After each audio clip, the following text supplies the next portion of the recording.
안녕하십니까? 우리 하나님을 사랑하여 성전에 찾아오신 모든 동탄세안의 성도 여러분, 참으로 행복한 안식일입니다. 오늘 이 안식일을 위해 또 거룩히 지키기 위해 이제 나오신 여러분들을 진심으로 환영합니다. 오늘 우리가 함께 드리는 이 예배를 통해서 우리가 더욱더 하나님께 가까워지고 하나님이 오늘 우리에게 주시고자 하시는 그 말씀과 뜻이 무엇인지 함께 찾으며 그 뜻대로 살아나갈 수 있는 우리 모든 성도님들 되시길 간절히 바랍니다. 오늘은 예수님의 부활은 우리를 움직이게 합니다라는 제목으로 함께 하나님의 말씀을 나눠보고자 합니다. 하나님의 말씀 마태복음 28장 1절에서 8절입니다. 우리 빨간색 글씨는 우리 성도님들께서 함께 봉독해 주시면 감사하겠습니다. 안식일이 다 지나고 안식 후 첫날이 되려는 새벽에 막달라 마리아와 다른 마리아가 무덤을 보려고 갔더니 큰 지진이 나며 주의 천사가 하늘로부터 내려와 돌을 굴려내고 그 위에 앉았는데 그 형상이 번개 같고 그 옷은 눈같이 희건을 지키던 자들이 그를 무서워하여 떨며 죽은 사람과 같이 되었더라. 천사가 여자들에게 말하여 이르되 너희는 무서워하지 말라. 십자가에 못 박힌 예수를 너희가 찾는 줄을 내가 아노라. 그가 여기 계시지 않고 그가 말씀하시던 대로 살아나셨느니라. 와서 그가 누우셨던 곳을 보라. 또 빨리 가서 그의 제자들에게 이르되 그가 죽은 자 가운데서 살아나셨고 너희보다 먼저 갈릴리로 가시나니 거기서 너희가 배우리라 하라. 보라, 내가 너희에게 일렀느니라 하거늘 그 여자들이 무서움과 큰 기쁨으로 빨리 무덤을 떠나 제자들에게 알리려고 다름질할세. 아멘. 우리는 계속해서 왕이신 예수님을 전하는 마태복음을 함께 공부하고 있습니다. 오늘은 그 길었던 이 마태복음 마지막 장인 28장입니다. 우리는 지난 26장과 27장에서 예수님께서 잡히시고 순환당하시고 고통당하시고 또 십자가에서 죽으시는 그러한 장면들을 우리가 함께 볼 수 있었습니다. 이 왕의 죽음은 큰 절망입니다. 왕정 시대에서 경험할 수 있는 가장 큰 슬픔은 다른 사람의 죽음도 아니고요, 왕의 죽음입니다. 이 왕의 죽음은 나의 죽음이나 나의 부모님의 죽음을 뛰어넘는 온 나라가 다 슬퍼하는 그러한 가장 큰 고통 중 하나입니다. 그래서 국상이라고 하잖아요.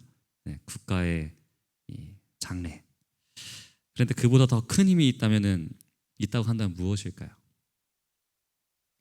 정말 그런 국상을 다 이길 수 있는 힘, 그런 절망 가운데서 이길 수 있는 힘, 가장 큰 슬픔을 이기는 힘은 바로 그 죽었던 왕이 부활하는 것일 것입니다.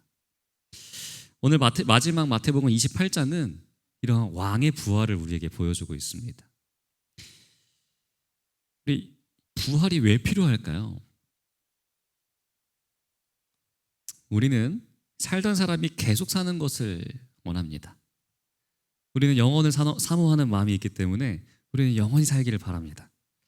또 그러한 마음들이 우리의 삶 속에서 어떻게 발현이 되냐? 잘 되던 사업이 있다면 어떻게 해요? 계속해서 잘 되길 원합니다. 또 내 생각과 내 계획이 어떻게 하길 원합니까? 계속해서 잘 되는 방향으로 가기를 원하고 또 소원합니다. 그런데 거기에는 한계가 있습니다. 나의 한계를 보는 지혜가 없습니다. 무슨 말이냐면은 나의 한계를 뛰어넘고 상식을 뛰어넘고 인간의 생각을 뛰어넘는 하나님의 영역이 없습니다. 우리의 삶 속에서는. 그래서 계속 잘 되던 사람들은요, 결국 한 번쯤 어떻게 됩니까? 망할 때도 있습니다. 다 잘 되는 것 같은데 하나가 잘못되면 완전히 다 무너지는 것을 경험하게 됩니다. 내가 할 수 있는 영역에서 모든 것을 해봤는데 아무것도 안 될 때 우리는 깊은 절망감을 경험하게 됩니다. 그런데 거기에서 내 힘으로 할 수 없는 놀라운 역전의 능력을 우리가 경험한 사람은 그 뒤로도 무너지지 않고 잘 견딜 수 있게 됩니다.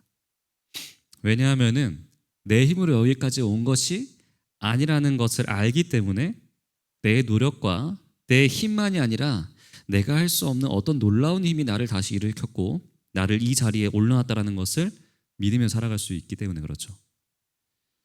이런 사람은 자기만 믿고 교만하지가 않습니다. 겸손하게 나보다 크신 분의 힘을 따라갑니다.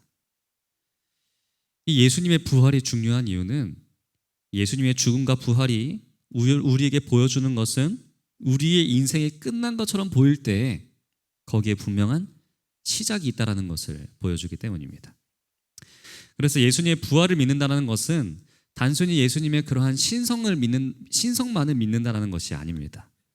예수님의 부활은 오늘날 우리에게 다시 한번 시작할 수 있음을 보여준다는 것이겠죠. 우리도 우리의 절망과 슬픔이 끝이 아니라는 것을 예수님의 부활을 통해서 우리는 깨달을 수가 있게 됩니다. 세상의 풍파들이 우리에게 닥쳐오고 하나님께서 계시지 않는 것처럼 느껴지는 정말 이 마지막 시대에 이 예수님의 부활에 대한 소식은 우리에게 너무나 중요한 이야기가 아닐 수가 없는 것 같습니다. 그래서 다 함께 이 예수님의 부활에 대해, 왕의 부활에 대해 함께 보겠습니다. 1절입니다. 안식일이 다 지나고 안식 후 첫날이 되려는 새벽에 막달라 마리아와 다른 마리아가 무덤을 보려고 갔더니, 이 마태복음 28장의 시작은 막달라 마리아와 이 다른 마리아가 새벽에 예수님의 무덤을 찾는 것으로 시작됩니다. 근데 둘 다 어떠한 사람들이죠? 네, 마리아고 둘 다 여자입니다. 요새 같으면 여자나 남자나 상관이 없습니다. 누가 무덤을 찾아가든 상관이 없어요. 그런데 2000년 전에 이 중동 지방에서 여자의 말은 의미가 있었을까요? 없었을까요? 아무런 의미가 없었습니다. 여자의 말은 증거로 채택이 되지도 않았습니다. 이때 여자들은 어땠냐면요, 사람들을 계수하는 그 숫자에도 들어가지 않았습니다. 사람 취급받지 못했다는 것이에요. 남자들의 도구처럼 취급받았던 때였습니다. 그런데 이 정말 중요한 이 왕의 부활, 예수님의 이 부활에 대한 증인이 누구로 나오냐면요, 이 두 명의 여자로 나오게 됩니다. 과연 이들이 부활의 증인이 될 수 있었을까요? 이 당시에는 이것은 아무 의미가 없는 것이었습니다. 그런데 왜 마태는 이 두 명의 여자들, 두 명의 여인 마리아가 이곳을 방문했다는 것을 기록하고 있는 것일까요? 남자든 여자든 관계없이, 또 신분에 관계없이 누구라도 이 예수님의 부활의 증인이 될 수 있다는 것입니다. 예수님의 부활은 그만큼 강력하고 모든 사람의 가치조차도 새롭게 바꾸는 역전의 출발이 되기 때문에 그렇습니다. 그래서 정말 남자든 여자든 누구든 관계없이 이 부활의 증인으로 이 두 명의 여인을 마태는 등장시키게 됩니다. 그런데 이 두 명의 여인이 부활의 증인으로 채택이 될 수 있었던 이유는 무엇일까요? 영향력이 있었던 제자들도 아니었고요, 바리새인들이나 제사장, 서기관들도 다 제치고 제일 먼저 등장하는 사람들이 정말 그 가치 없는 그 여인들 두 명이었습니다. 근데 이 두 명이 부활의 증인이 될 수 있었던 이유, 그것은 두 가지의 단어를 보면 우리가 알 수 있습니다. 이들이 언제 어디를 찾아갔습니까? 새벽에 예수님의 무덤을 찾아갔습니다. 새벽과 무덤입니다. 저는 개인적으로 새벽에 어딜 가는 걸 꺼려합니다. 새벽에 아침잠이 많기 때문에 새벽에 일어나는 것도 쉽지 않고요, 또 말짱하지 못한 상태로 어딜 간다라는 것이 좀 불안합니다. 그런데 다른 곳도 아니고요, 어디를 가야 돼요? 무덤을 가야 합니다.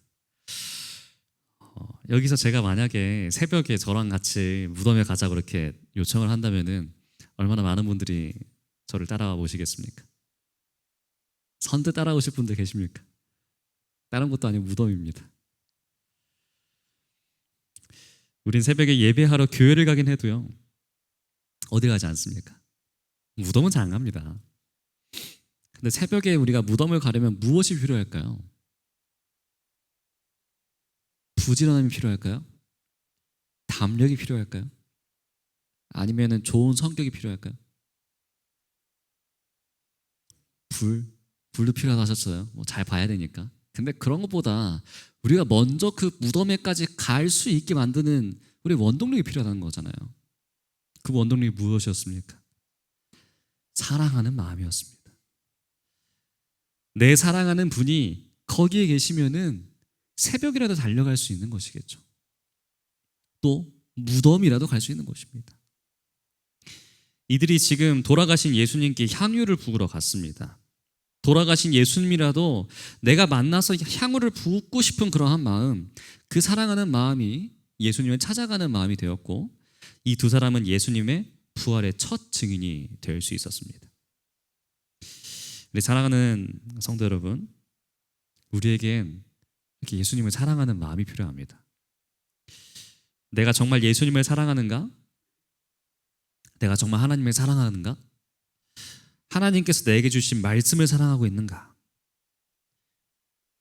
우리는 오늘 하루 하나님께서 내게 주신 나를 사랑하시는 만큼, 또 내가 하나님을 사랑하는 만큼 우리는 하나님께 가까이 나갈 수 있습니다.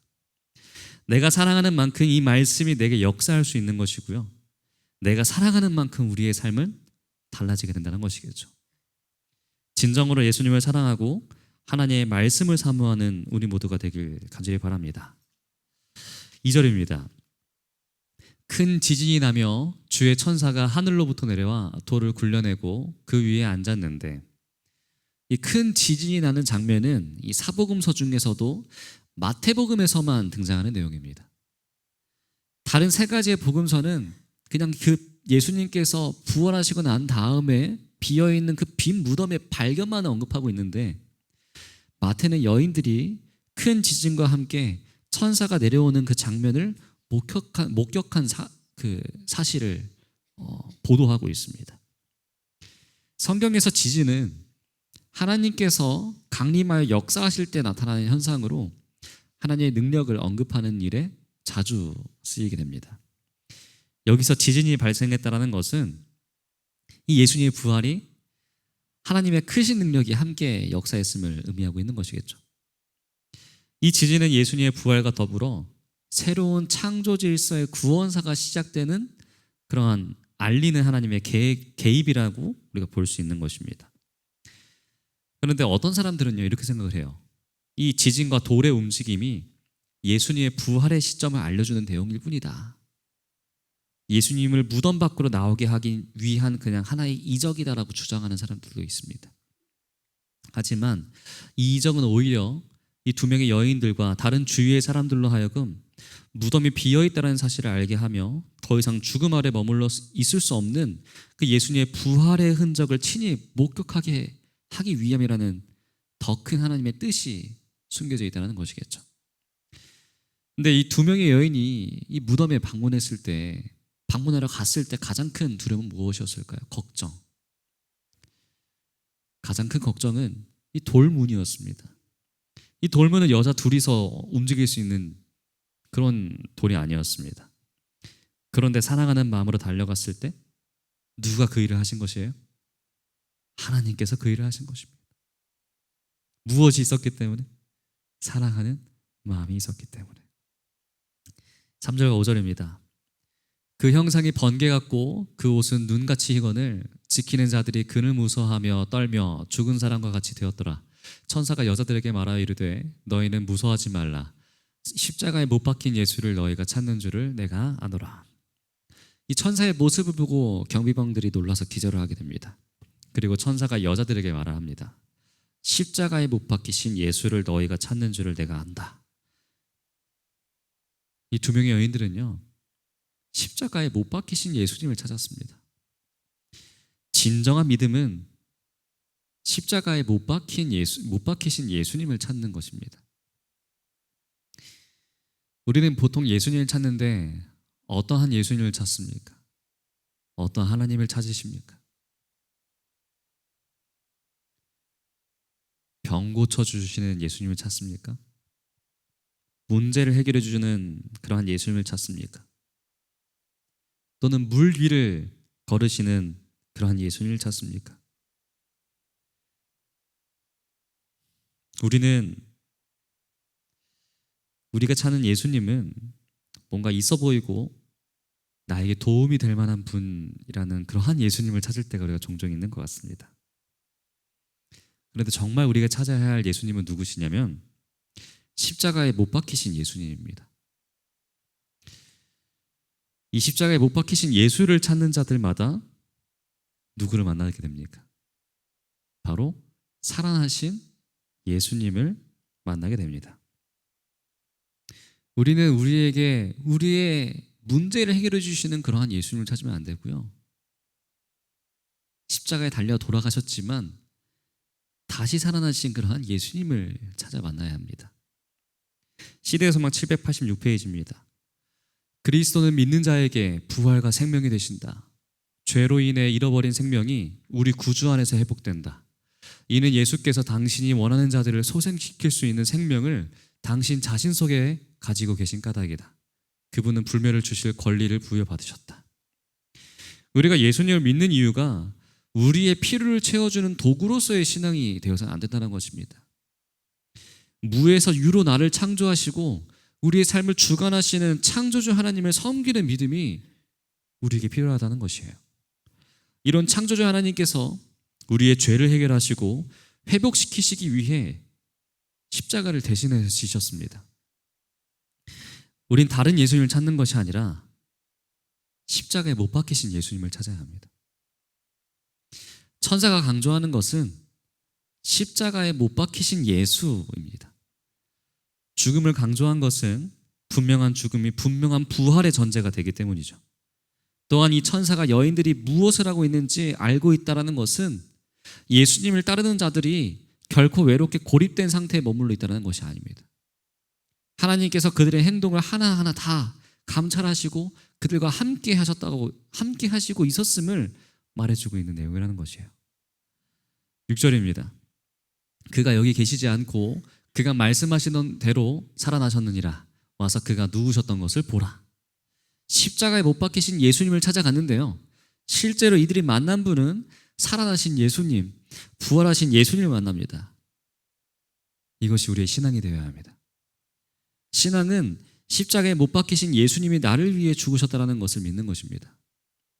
그래서 그 죽음이 예수님의 죽음이 아니라 나의 죽음이 되고 저 십자가에 못 박히는 것이 나라는 것을 믿는 것이겠죠. 그럴 때마다 우리는 누굴 만나게 되는 것이에요? 부활하신 예수님을 만나게 됩니다.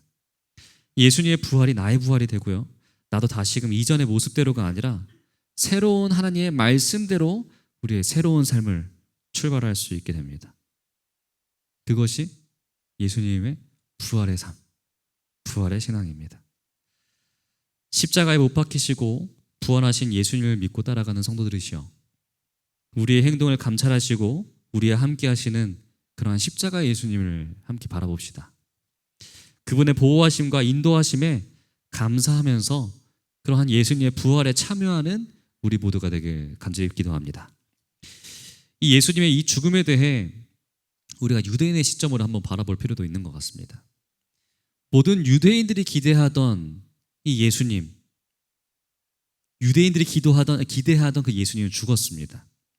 유대인의 왕, 민족의 지도자, 이스라엘을 구해줄 정치적인 그 영웅은 죽었습니다. 그런데 아무도 기대하지 못했던 우리의 죄를 사하시고 우리를 새롭게 이 땅 가운데 하나님의 자녀로 서게 하는 구세주 예수님이 다시 살아나셨습니다. 그래서 십자가에서 우리도 죽어야 합니다. 내가 바라던 나의 모습, 내가 꿈꾸던 나의 미래는 이 십자가에서 우리는 죽어야 합니다. 그리고 부활하신 예수님과 함께 동행하면서 그분의 꿈을 이루고 그분의 나라를 이루는 그분의 백성으로 우리는 다시 부활해야 합니다.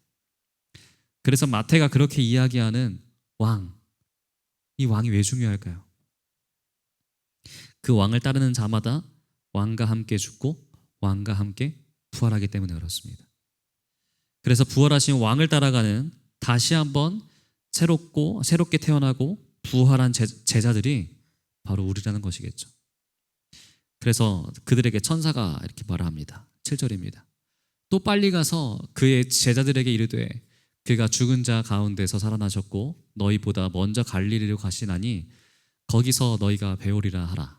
보라, 내가 너희에게 일렀느니라 하거늘.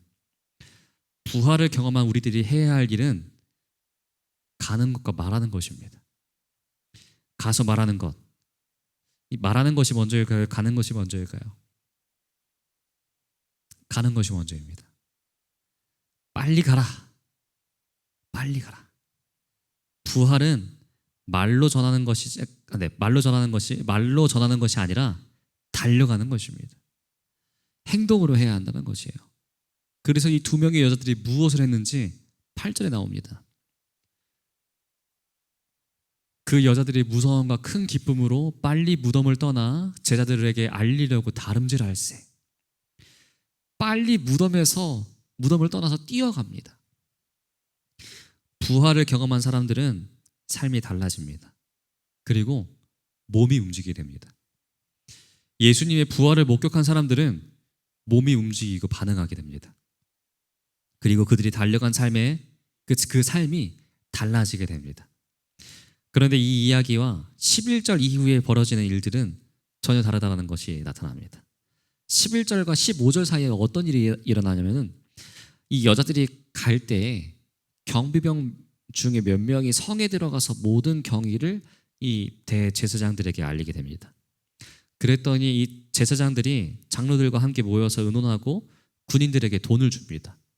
돈을 주면서 이 예수님의 제자들이 밤에 와서 너희가 잘 때 도둑질 해갔다고 말하라고 이렇게 요구를 합니다.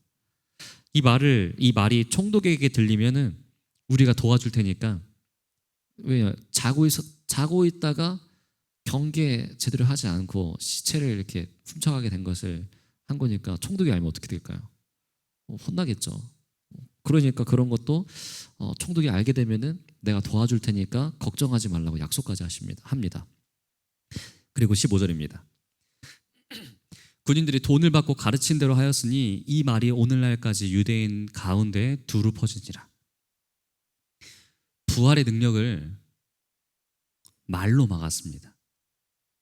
부활의 능력을 알고 전하는 사람들은 삶으로, 몸으로 전하는데, 그런데 그것을 막으려고 하는 사람들은 돈과 말로 막았습니다. 말이 빠를까요? 몸이 빠를까요? 말이 빠릅니다. 말이 훨씬 빠릅니다. 말이 훨씬 빨리 퍼져나가고 사람들을 더 현혹시킵니다. 그래서 우리가 볼 때 몸으로 하는 것보다 하는 것은 너무 느리다라고 생각이 되게 됩니다. 너무 더디고 이래서 과연 될까? 세상은 말로 사람들을 현혹시키고 돈과 말로 속이고 하는데 우리는 이렇게 몸으로 해서 직접 삶으로 얼마나 바뀌게 될까? 우리는 항상 이게 걱정이 됩니다. 불안합니다. 그런데 결국 이기는 것은 진리입니다. 거짓말로 돈을 풀고 말로 푼다 해서 예수님의 부활의 소식을 막을 수가 없었습니다. 예수님의 부활은 모든 세계에 퍼져나가게 되었고 모두에게 새로운 삶을 살게 하는 힘이 되었습니다. 이때 대제사장들과 장로들은 돈으로, 말로 막으면 될 줄 알았습니다. 그러나 이것은 실패했습니다. 하나님의 계획은 우리의 몸이 바뀌길 원하십니다. 우리의 입이 바뀌길 원치 않으시고요, 우리의 말이 바뀌길 원치 않으십니다. 몸으로 찾아가서 사랑하고 섬기고 부활을 증거하길 원하십니다. 그게 더디고 힘들고 안 될 것 같지만 결국은 하게 하시는 분이 누구십니까? 하나님이십니다. 오늘도 우리에게 삶을 요구하시는 하나님이 계십니다. 그 삶은 마태복음 마지막에 등장합니다. 마태복음 28장 18절에서 20절, 예수님의 지상명령입니다. 지상명령을 잘 보시면은 우리의 몸으로, 우리의 삶으로 무엇을 전해야 하는지 잘 나와 있습니다. 18절입니다. 예수께서 나와 말씀하여 이르시되 하늘과 땅의 모든 권세를 내게 주셨으니, 십자가에 달려 돌아가셨던 그 예수님께서 이제 말씀하십니다. 하늘과 땅의 모든 권세가 예수님의 것이 이제 되었고요, 그분은 다시 왕이 되셨고 왕의 죽음은 왕의 부활로 더 견고해졌고 그분의 권세도 더 확실해졌습니다. 19절 20절입니다. 그러므로 너희는 가서 모든 민족을 제자로 삼아 아버지와 아들과 성령의 이름으로 침례를 베풀고 내가 너희에게 분부한 모든 것을 가르쳐 지키게 하라. 볼지어다 내가 세상 끝날까지 너희와 항상 함께 있으리라 하시니라. 부활을 경험한 사람들, 우리들이 해야 하는 행동은요, 첫 번째, 가는 것입니다. 몸으로 삶으로 가야 합니다. 여기서 가서라는 이 헬라어 포류 땡테스는 가다라는 뜻을 갖고 있는데 제1과거 분사형으로서 한 번 가고 끝이 나는 그런 이동이 아닙니다. 끝없이 지속적으로 나아가야 할 것을 시사하고 있는 것이에요. 물론 이 분사는요, 너희는 제자를 삼아라는 이 본동사의 보조 역할을 밖에 지나치지 않지만요, 제자를 만드는 사역이 모든 족속에게 확장되길 요구하는 이 문맥에서 가다라는 이 분사가 매우 의미심장한 역할을 하고 있다는 것이에요. 정말 명령적인 의미를 같이 지니고 있다는 것이겠죠. 한 분사가 명령에 의존하는 그런 부수적인 분사로서의 기능을 가질 때는요, 보통 그 분사는 독립적인 짙은 명령적인 의미를 가지고 있습니다. 그래서 가서라는 명령은 선교에 있어서 적극적이고 능동적이고 지속적으로 우리가 해야 함을 강조하는 예수님의 말씀입니다.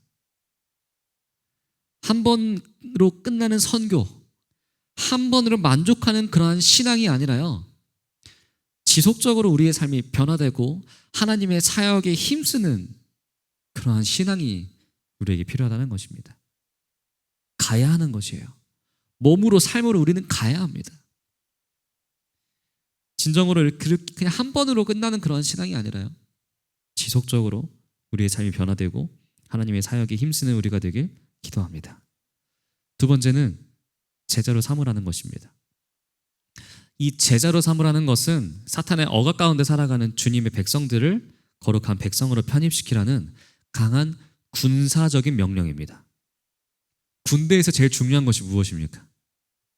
상명하복하는 것입니다. 예수님의 이 말씀은 군사적인 명령이라는 것을 기억하시게 되길 간절히 바랍니다. 한 사람을 그리스도의 제자로 만든다는 것은 내가 그 사람의 선생이 되고 제자의 관계로 우리가 인도해야 한다는 것을 뜻하고 있잖아요. 제자는 그리스도의 권세에 있는 교훈의 멍에를 매야 합니다. 하나님께서 말씀하신 것이기 때문에 그가 말한 바를 진리로 받아들이고 예수님이 요구하는 것이기 때문에 그 요구의 진정성, 정당성을 인정하고 순복하는 것을 모두 포함하고 있습니다. 제자는 예수님의 가르침을 듣고 이해하고 순종하는 자들입니다. 그런데 내가 다른 사람들에게 선생이 되기 위해서는 우리가 무엇이 되어야 합니까? 제자가 되어야 합니다. 예수님의 제자가 먼저 되어야 합니다. 또 이런 다른 사람들을 이러한 예수님의 제자로 만들기 위해서는 삶으로 계속해서 지속적으로 그에게 나아가는 우리의 노력과 하나님의 역사가 필요하다는 것이겠죠. 과연 우리는 예수님의 제자로서의 삶을 살아가고 있습니까? 우리의 삶을 다시 한번 되돌아볼 수 있는 이 시간 되길 간절히 바랍니다. 세 번째입니다. 침례를 주라는 것입니다. 예수님께서 침례를 베풀라고 하신 말씀은요, 이곳에서 처음 시작됩니다. 다른 곳에서 발견할 수가 없습니다. 침례를 주라는 것은 이들에게 새로운 정체성을 주라는 것입니다. 더 이상 죄인이 아니고 하나님의 은혜의 백성이 되었다라는 것을 선포하라는 것이겠죠. 근데 그 선포를 하기 위해서 우리가 무엇 해야 돼요? 우리의 정체성이 그대로 바뀌어 있어야 합니다. 먼저. 네 번째입니다. 가르쳐 지키게 하라. 가르쳐 지키게 하라는 것은 예수님의 말씀을 훈련시키라는 명령이겠죠. 이게 지금까지 예수님께서 이 땅에서 하신 사역입니다. 이제는 이 사역이 주를 따르는 그분의 백성들, 부활하신 왕을 따르는 우리들에게 주신 명령입니다. 이 모든 것은 말로 하는 것이 아닙니다. 직접 가는 것, 제자로 삼는 것, 침례를 주는 것, 가르쳐 지키게 하는 것, 모두가 우리의 몸으로 삶으로 해야 하는 일이고, 모든 민족을 제자로 삼는 것은 엄청나게 많은 시간이 소요가 됩니다. 가는 것도 오래 걸리고요, 제자 삼는 것도 오래 걸리고요, 침례를 주는 것도 오래 걸리고, 가르쳐 지키게 하는 것도 오래 걸립니다. 우리의 다음 세대들을, 하나님을 모르는 사람들을 변화시켜서 하나님의 백성을 만드는 것은 진짜 너무 힘든 것입니다. 그런데 그렇게 어려워 보이는 이 일이 왜 중요한가? 볼지어다 내가 세상 끝날까지 너희와 항상 함께 있으리라 하시니라. 이 일이 더디고 힘들지만 이 일이 의미 있는 이유가 무엇이냐면은 예수님께서 세상 끝날까지 우리와 함께 있다고 하시는 그 말씀하시는 그 예수님이 우리의 왕이시기 때문에 그렇습니다. 그 왕이신 예수님이 우리를 버리지 않고 우리와 함께 하시기 때문에 그렇다는 것이겠죠. 그럼 우리의 인생은 실패한 인생이 아니라 성공한 인생이 되게 됩니다. 우리의 인생이 교회의 사람들을 많이 남겨서 성공한 것이 아니라요, 세상 끝날까지 우리와 함께 계시는 그 하나님, 우리의 왕이신 예수님의 명령을 따라가는 살아가는 그러한 삶이 성공한 인생이라는 것이겠죠. 이게 충성이고 믿음입니다. 그래서 우리가 지금부터 해야 할 일은 부활하신 예수님의 말씀 가서 제자 삼고 침례를 베풀고 가르쳐 지키게 하라는 그 일에 헌신하는 것입니다. 더 이상 돈과 말에 기죽지 말고 몸과 삶으로 이겨내는 우리가 되길 간절히 기도합니다. 몸으로 부활하신 예수님께서 우리에게 말씀하십니다. 너희도 몸으로 세상을 변화시키는 나의 백성으로 살아라. 나의 부활을 열심히 증거하면서 부활을 경험한 자로 살라고 우리에게 말씀하십니다. 왕이신 예수님의 죽음은 왕이신 예수님의 부활로 우리에게 더 큰 영향력을 미치고 우리의 삶을 변화시키는 능력이 되었습니다. 이제 우리는 이 힘을 가지고 이 마지막 세대를 살아가길 기도합니다. 우리의 절망과 아픔과 눈물을 넘어서 새로운 소망과 미래를 열어주신 우리의 왕이신 예수 그리스도를 따라서 우리도 새롭게 우리의 삶을 정비하고 출발하게 되길 간절히 바랍니다. 그래서 그분의 능력과 권세를 내가 경험하고 세상을 변화시키는 하나님의 백성들로 서는 우리 모든 동탄세안의 성도님들 되시길 간절히 바라면서 오늘 말씀 마치도록 하겠습니다.